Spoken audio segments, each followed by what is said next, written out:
I hope आप सभी अच्छे होंगे, अपनी तैयारी बहुत ज़ोर शोर से कर रहे होंगे। ये हमारी जीके टारगेट सीरीज 2024 की 37वीं वीडियो है, जिसमें कि हम सीजीएल में जितने प्रीवियस ईयर में क्वेश्चन है वो सभी हम यहाँ पर करते हैं। और ये क्वेश्चन ना सिर्फ सीजीएल में, सीएचएसएल, एमटीएस, सीपी, आपके जितने भी एग्जाम आने वाले हैं सब में बहुत ज़्यादा यूजफुल ये सीरीज आपके लिए होने वाली है। हमारी डेली वीडियो इवनिंग में शाम 5 बजे हमारे चैनल सोनी गौरव एसएससी जीके पर अपलोड कर दी जाती है, तो आप ऐसे हमारी वीडियो देखते रहिए और हमारे चैनल को सब्सक्राइब कीजिए, वीडियो को लाइक एंड शेयर कीजिए। हम आप सभी के लिए बहुत ज़्यादा मेहनत कर रहे हैं। आइए आज की क्लास हम अपनी स्टार्ट करते हैं। क्वेश्चन नंबर 1, सीआरपीएफ के 37वें महानिदेशक के रूप में किसे नियुक्त किया गया है? आंसर है सुजालाल थाउसेन को। किसे? सुजालाल थाउसेन जी को। और अगर मैं आपसे ये पूछ लूँ कि प्रेजेंट में कौन है, मतलब महानिदेशक किसके? सीआरपीएफ के, तो अभी जो है ना, अभी है अनीश दयाल सिंह। कौन है? अनीश दयाल सिंह, जो कि 31 दिसंबर 2024 तक रहेंगे। कब तक रहेंगे? 31 दिसंबर 2024 तक। कौन रहेंगे? अनीश दयाल सिंह। ठीक है, ये भी ध्यान में रखना।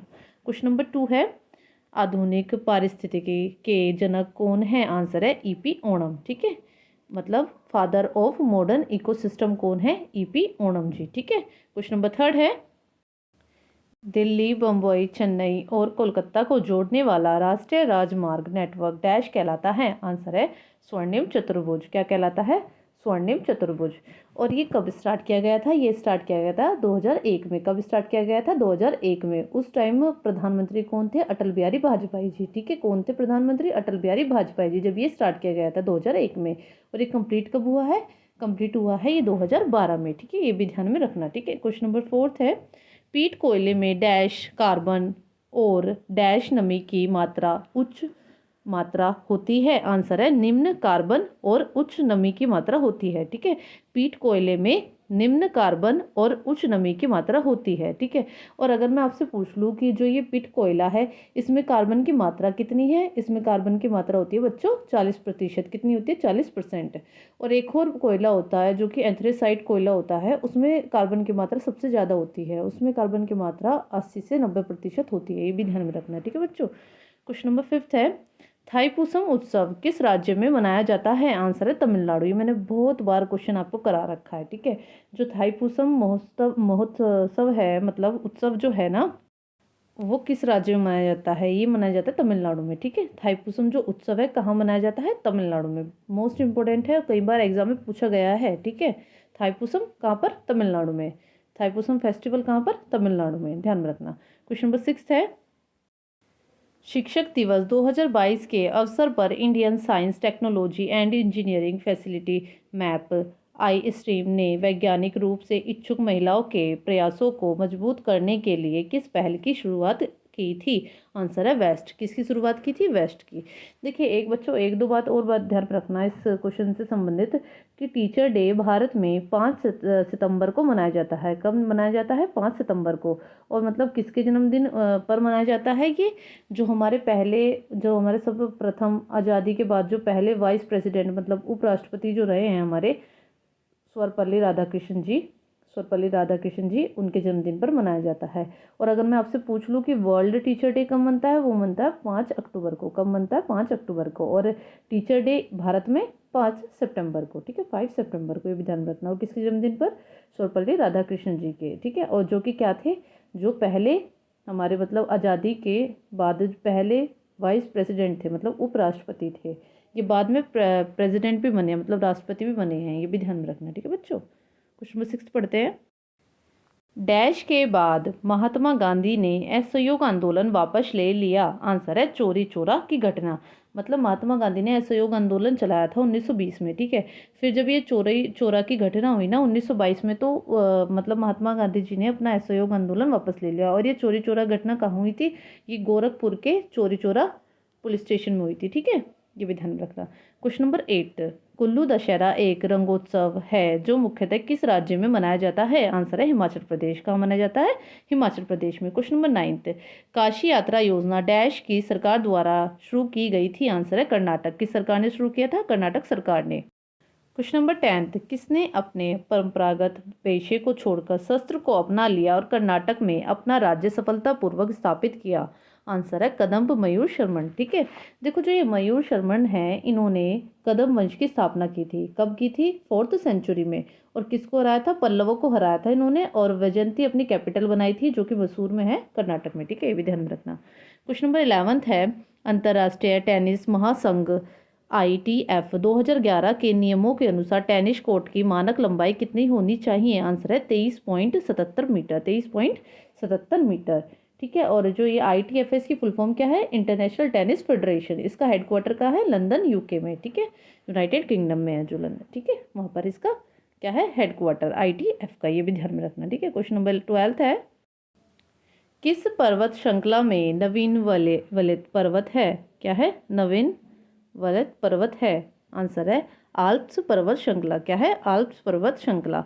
और ये मतलब इनके बारे में, आल्प्स पर्वत श्रृंखला के बारे में एक दो पॉइंट और ध्यान में रखना कि यूरोप की सबसे highest and longest mountain range है, मतलब सबसे ऊंची और सबसे लंबी। ठीक है, और कहाँ तक फैली हुई है? 1200 किलोमीटर तक। ये भी ध्यान में रखना। ठीक है बच्चों, पूछा जाता है एग्जाम में, इसलिए मैं आपको बता रही हूँ। जो एक्स्ट्रा फैक्ट बता रही हूँ मोस्ट ज़्यादा इंपॉर्टेंट है, मोस्ट इंपॉर्टेंट है। एग्जाम में उनसे क्वेश्चन बनते हैं, इसलिए ही मैं आपको बता रही हूँ। ठीक है, तो मैं इसलिए बोल रही हूँ सीरीज आपके लिए बहुत ज़्यादा यूजफुल होने वाली है। ठीक है, आइए नेक्स्ट क्वेश्चन पढ़ते हैं। क्वेश्चन नंबर 13, संविधान का कौन सा अनुच्छेद सिक्किम राज्य के विशेष प्रावधानों से संबंधित है? आंसर है अनुच्छेद 371F। ठीक है, 371F।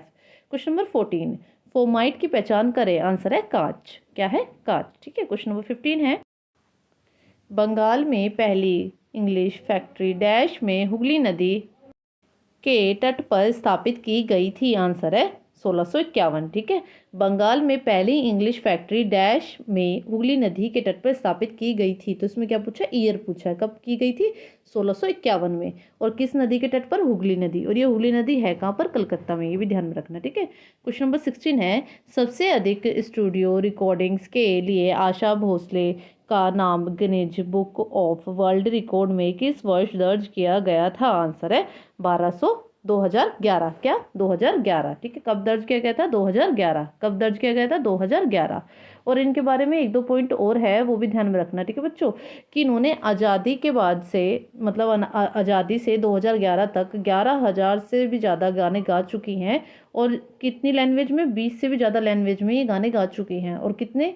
2011 तक मतलब इनका काउंट किया गया था, तो 11,000 से भी ज़्यादा इनके गाने थे, वो भी अलग अलग लैंग्वेज में, मतलब 20 से ज़्यादा अलग भाषाओं में गाने थे आज़ादी से 2011 तक। ठीक है, और कब दर्ज किया गया इनका नाम Guinness book of world record में? 2011 में। कब किया गया? 2011 में। क्वेश्चन नंबर 17 है, क्वेश्चन नंबर 17, भारत के संविधान का अनुच्छेद 20 डैश से संबंधित है? आंसर है अपराधों के लिए दोष सिद्धि के संबंध में संरक्षण। ठीक है, ये भी ध्यान में रखना, इंपॉर्टेंट है वो भी। क्वेश्चन नंबर 18, किस भारतीय राज्य में उत्तर पूर्वी मानसून के कारण अक्टूबर और नवंबर के दौरान वर्षा होती है? आंसर है तमिलनाडु। ठीक है, तमिलनाडु राज्य में उत्तर पूर्वी मानसून के कारण अक्टूबर और नवंबर के दौरान बारिश होती है। ये भी ध्यान में रखना। और इसमें एक पॉइंट और, कि जो साउथ वेस्ट, मतलब दक्षिण पश्चिमी जो मानसून आता है ना, वो केरला से, मतलब केरला से एंटर होता है 1 जून को। और वो मानसून सबसे ज़्यादा बारिश करता है इंडिया में। 60 से 70% बारिश वही मानसून करता है। और क्या से? केरल से एंटर करता है। ये भी ध्यान रखना। क्वेश्चन नंबर 19 है, निम्न में से क्या सत्य है?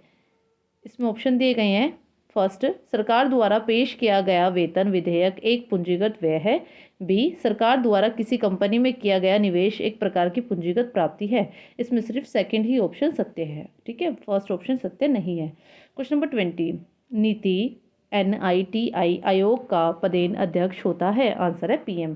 मतलब नीति आयोग का अध्यक्ष कौन होता है? PM, मतलब प्रधानमंत्री।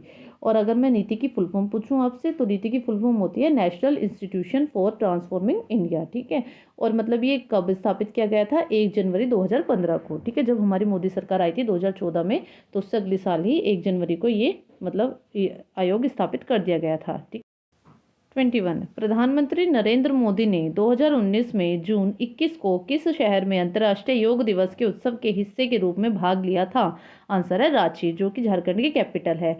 और इंटरनेशनल योग डे हर साल 21 जून को मनाया जाता है। और ये कभी स्टार्ट किया गया था? 21 जून 2015 से। ठीक है, और 2023 का जो थीम था हमारा इंटरनेशनल योग डे का, वो योग दिवस का वो क्या थीम था, वासुदेव कुटुंबकम। ठीक है, ये भी ध्यान में रखना। क्वेश्चन नंबर 22 है, चाल की एसआई इकाई है, आंसर है मीटर पर सेकंड। क्या है, मीटर पर सेकंड। कुचिपुड़ी नृत्य शैली की उत्पत्ति किस राज्य में हुई थी, आंसर है आंध्र प्रदेश। किस राज्य में हुई थी, आंध्र प्रदेश में। क्वेश्चन नंबर 24 है, क्वेश्चन नंबर 24, कौन सा कथन संगम साहित्य के संदर्भ में सही है। फर्स्ट, इन ग्रंथों को कवियों के सम्मेलनों में रचा और संकलित किया जाता है। ऑप्शन सेकंड, संगम साहित्य को मदुरई शहर, मदुरई जो पता है ना आपको, मदुरई तमिलनाडु में, वही वाला है ये। ठीक है, शहर में आयोजित किए गए कवियों के सम्मेलनों में संकलित किया गया था। इसके कथ्य, इसके मतलब कथन, ये दोनों ही सत्य है ये। ठीक है, क्वेश्चन नंबर 25 पढ़ते हैं हम अपने। सम पारिस्थितिकी क्या है, आंसर है पारिस्थितिकी की एक शाखा जो पारिस्थितिक समुदायों को की संरचना, विकास और वितरण से संबंधित हैं। ठीक है बच्चों, तो गाइज आज हमने पूरे 25 क्वेश्चन कर लिए हैं। आई होप आपको वीडियो बहुत ज़्यादा अच्छी लगी होगी। हमारी डेली वीडियो इवनिंग में शाम 5 बजे हमारे चैनल सोनी गौरव एसएससी जीके पर अपलोड कर दी जाती है, तो आप ऐसे हमारी वीडियो देखते रहिए।